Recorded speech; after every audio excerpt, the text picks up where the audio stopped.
तब होती है जब संसार से निराश हो जाए, संसार के पदार्थों से निराश हो जाए, तब जीवन में उदासी आती है। उदासी अर्थात जीवन में कहीं ना कहीं संकट तो आता है। उदासी का मतलब डिप्रेशन नहीं है। उदासी का मतलब है रास्ता पलट जाता है। राम वन को गए तो उदासीन व्रत धारण करके गए। संन्यास उसी उदासीनता का एक रूप है। जब संसार से मोह समाप्त हो जाए, ममता समाप्त हो जाए, संसार से आशा समाप्त हो जाए, निराशा हो जाए, क्योंकि जब तक निराशा नहीं होगी तो भगवान कैसे याद आएंगे। जब संसार साथ छोड़ देता है, तो पाप काल की यही विशेषता है कि पाप काल संसार के प्रति और तृष्णा पैदा कर देता है।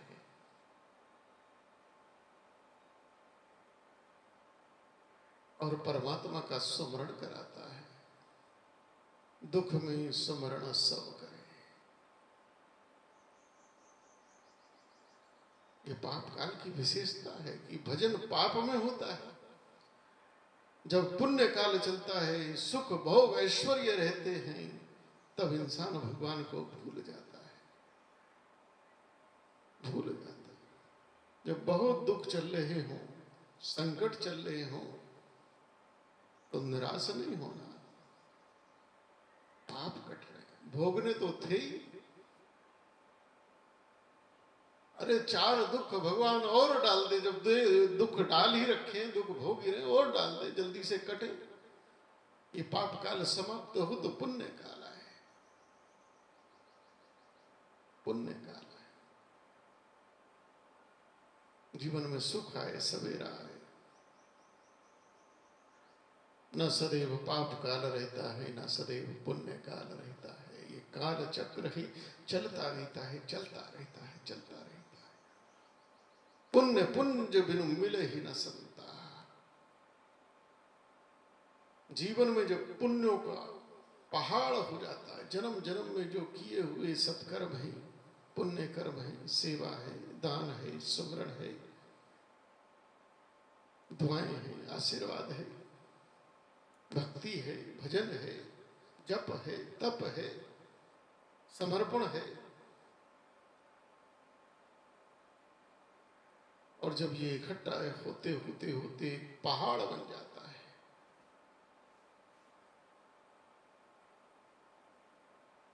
इतने पुण्य जब जीव अर्जित कर लेता है, तो जीव के जीवन में संत आ जाते हैं, साधु आ जाते हैं। पुण्य पुंज बिनु मिले ही न संता। अगर संत को मिलना है, संत को पाना है, बड़ा कठिन मार्ग है। बहुत तपस्या चाहिए, जन्म जन्म की तपस्या चाहिए, जन्म जन्म का वैराग्य चाहिए। इतना जप तप करना पड़ेगा, इतना करना पड़ेगा, सुन के ही निराशा हो जाए। कौन करेगा? कैसे हो पाएगा? कैसे हो पाएगा? गोस्वामी तुलसीदास जी महाराज एक दूसरा भी मार्ग बताते हैं। वह सुंदरकांड में है।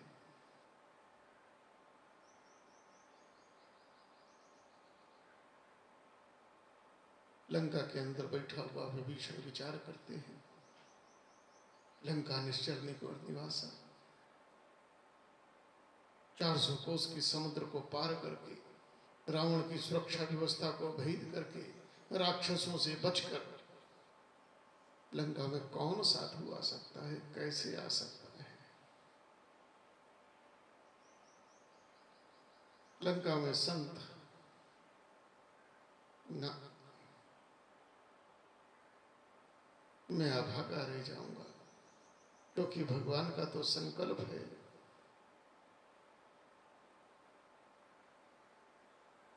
कि बिना संत के भगवंत मिलते नहीं, बिना गुरु के ज्ञान होता नहीं।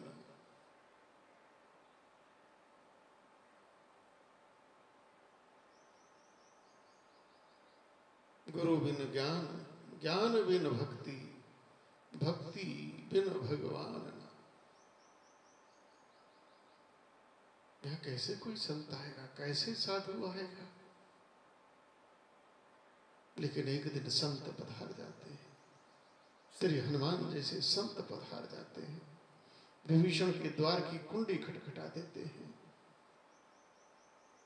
साहस प्रकट कर देते हैं। अहिसन कर हट कर हूं पहचानी, साधु ते हुई न कारज हानि। जीवन में एक दिन संत स्वयं चलकर आ गया, दरवाजे की घंटी बजा दी। विभीषण उठकर आए, देखा,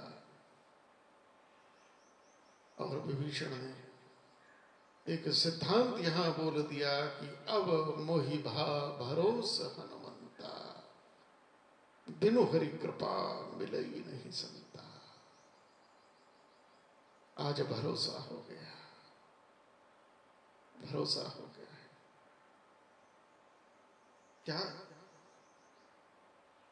बिनु हरि कृपा मिले ही नहीं संता। जब तक प्रभु की कृपा नहीं होगी, जीवन में संत नहीं आ सकता, नहीं आ सकता, नहीं आ सकता। संत जीवन में आए, इसके लिए भगवान की कृपा आवश्यक है, कृपा का होना आवश्यक है। दो मार्ग हैं, एक साधन का मार्ग है, इतना पुण्य, इतना पुण्य, इतना पुण्य अर्जित कर दो कि संत मिल जाए, और एक कृपा का मार्ग है कि अगर वही कृपा कर दे, क्योंकि जब वह कृपा करता है, वही कृपालु दीन दयाल भगवान जब करुणावतार कृपा करते हैं, पात्रता नहीं देखते, नहीं देखते।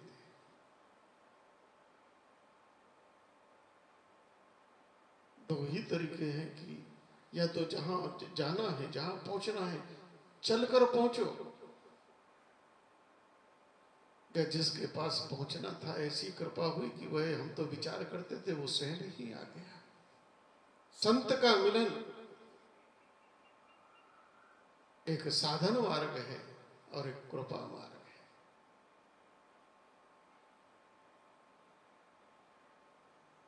कृपा किसी किसी पर, और साधन भी कोई कोई करता है, कोई कोई करता है।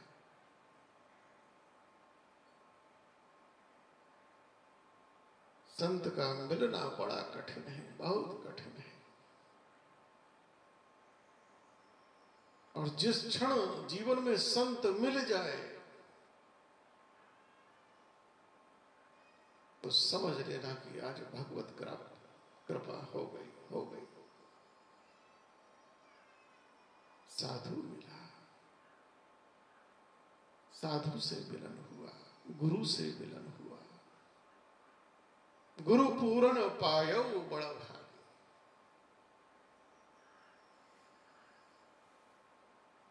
पूर्ण गुरु किसी किसी को मिलते हैं, और उसी को मिलते हैं जिसके जीवन में परमात्मा की कृपा हो, कृपा हो। अन्यथा गुरुओं की तो बाढ़ लगी पड़ी है, गली गली में गुरु फिरत, गली गली में गुरु फिरत, हमसे दीक्षा ले। गली गली में आवाज लगा रहे हैं, गली गली में एजेंट छोड़े हुए हैं, हमारे गुरु ऐसे हैं, हमारे गुरु ऐसे, हमारे गुरु ऐसे। गली गली में गुरु फिरत, हमसे दीक्षा ले, और स्वर्ग जाओ चाहे नरक जाओ, हमें दक्षिणा दो। ये कलयुग है। हरे शिष्य धन शोक न हरे।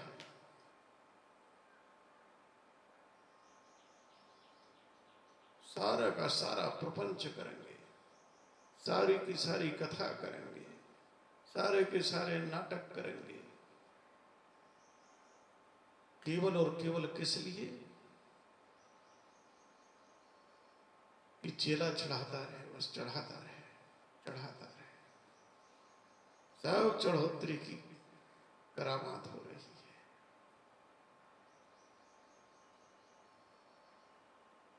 कहीं वैराग्य दिखता नहीं जीवन में। भौतिकता, भौतिक सुख साधनों की चरम सीमा पर बैठे, चरम सीमा पर बैठे।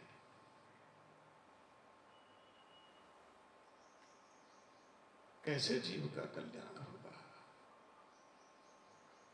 जीव का कल्याण तो पूर्ण गुरु के चरणों में बैठकर होगा। यही जो हम तत्व की चर्चा कर रहे हैं, तत्व ज्ञान। तत्व ज्ञान वही दे सकेगा जो तत्व में स्थित है,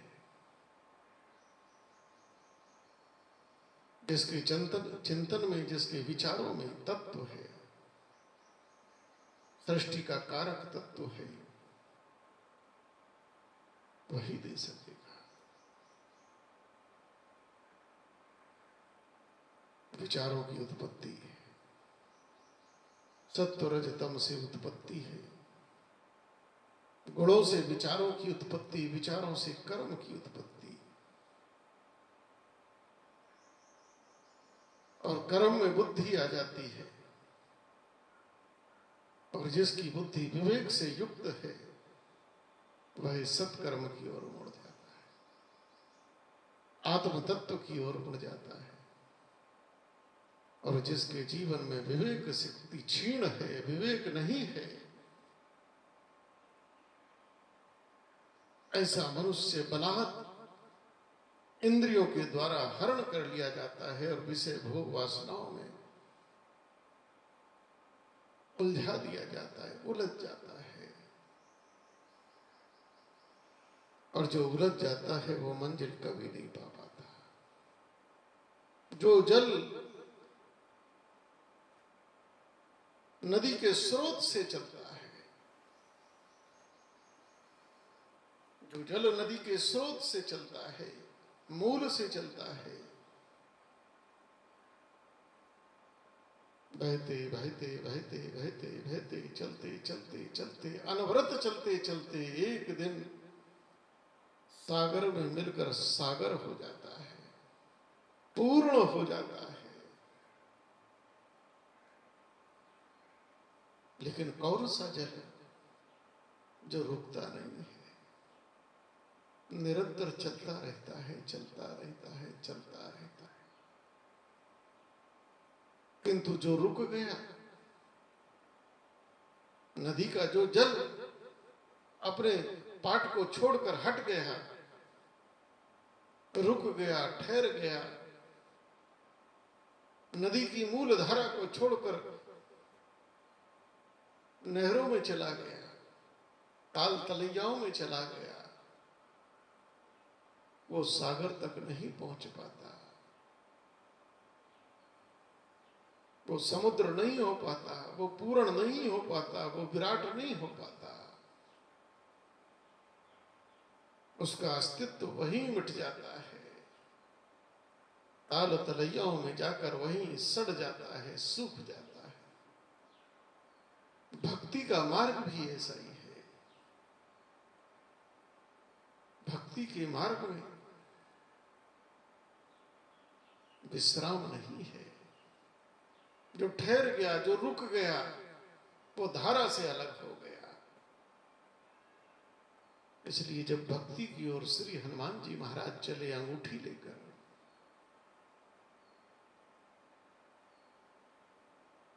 और समुद्र को लंघन करने के लिए छलांग लगाई,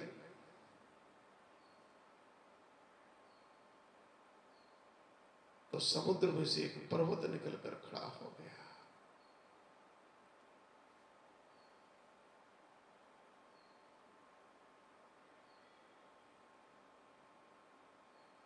जल निधि रघुपति दूत बिचारी, तय मैना को होई श्रम हारी।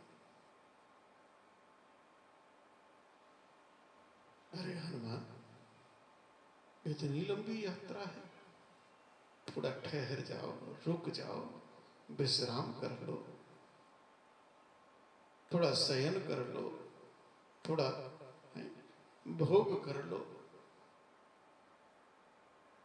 चले जाना। लेकिन जो साधक होता है वो रुकता नहीं है। बोले राम काज कीने बिना मोहि कहां विश्राम।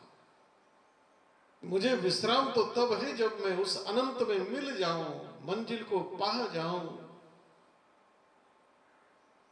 मंजिल को पार। लोग सोचते रह जाते हैं, सोचते रह जाते हैं, अरे अभी क्या भजन करना, अभी कौन सी उम्र है, अभी कौन सी उम्र है, अभी खेलने कूदने की उम्र है, खाने पीने की उम्र है, मौज मस्ती की उम्र है।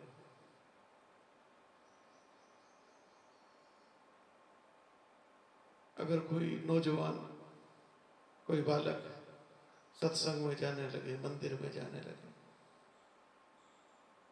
भजन करने लगे, माला जपने लगे, तिलक लगाने लगे, तो देखो समाज उस पर हंसता है, समाज हंसता है। अरे तेरी खेलने कूदने की उम्र है,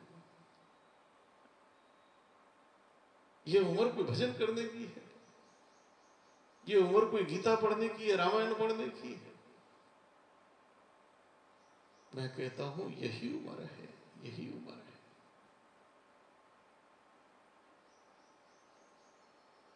बुढ़ापा इस काम के लिए नहीं होता है।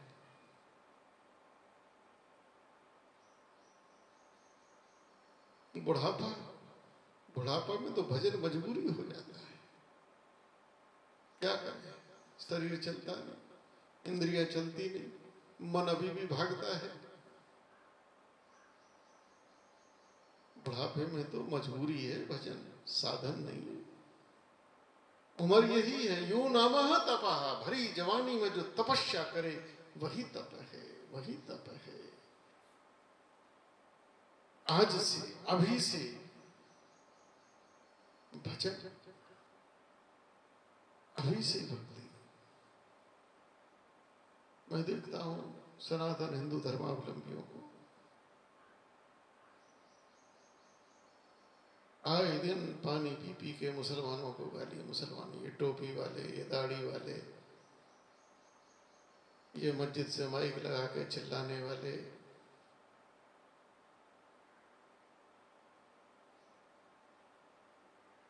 बस एक ही काम, गाली देना, गाली देना, गाली देना। अरे शर्म करो, कम से कम वो कुछ कर तो रहे। वो अपने धर्म को जैसे भी हो, उनका बालक टोपी लगाने में शर्म नहीं कर रहा, तुम्हारा बालक तिलक लगाने में शर्म कर रहा है। उनका बालक मदरसे में कुरान पढ़ने जा रहा है, तुम्हारा बालक घर में कॉमिक्स पढ़ता है, रामायण नहीं पढ़ता, गीता नहीं पढ़ता, भागवत नहीं पढ़ता।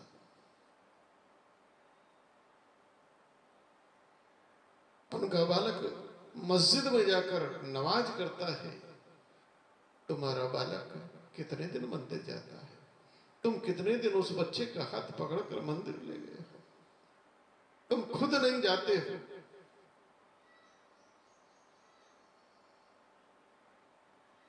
कौन हिंदू है, कितने हिंदू हैं, तुम्हारे मंदिर उजड़े पड़े हैं, खंडर बन पड़े, भुतिया महल बन गए हैं,